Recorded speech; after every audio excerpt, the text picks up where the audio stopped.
Nous allons devoir vivre avec le virus. Il n'y a pas de vaccin et toujours pas de traitement efficace contre le coronavirus, mais il faut recommencer à vivre un peu, a dit le premier ministre Édouard Philippe. Autrement, la France va s'écrouler. C'est une ligne de crête délicate qu'il nous faut suivre. Un peu trop d'insouciance et c'est l'épidémie qui repart.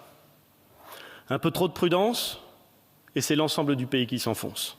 Le 11 mai donc, certaines écoles vont recommencer à accueillir des enfants, les plus jeunes d'abord. Le 18 mai, ce sera au tour des collégiens. Tout ça sur une base volontaire.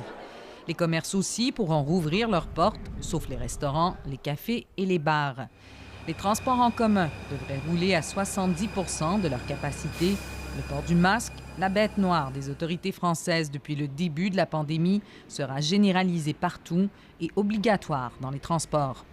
Pour mesurer l'effet de l'allègement des mesures de confinement, le gouvernement compte faire tester massivement les personnes présentant des symptômes.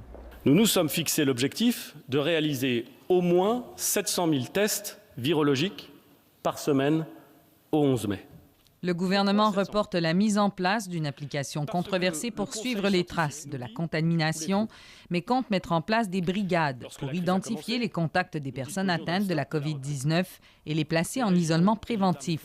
L'impatience de nos concitoyens à retrouver une vie sociale, je crois que nous la partageons tous. Dès le 7 mai prochain, les départements seront classés en vert ou en rouge.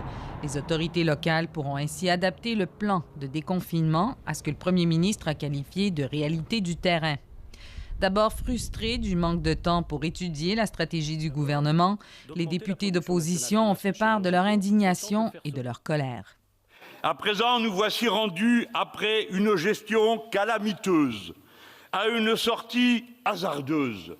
Flou et incohérent, voilà ce que reprochait une majorité des députés de l'opposition à l'Assemblée nationale à cette présentation du plan de déconfinement du premier ministre Édouard Philippe.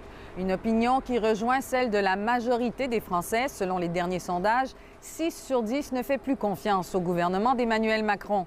Il a jusqu'au 7 mai prochain pour prouver à la France que son plan fait preuve de prudence.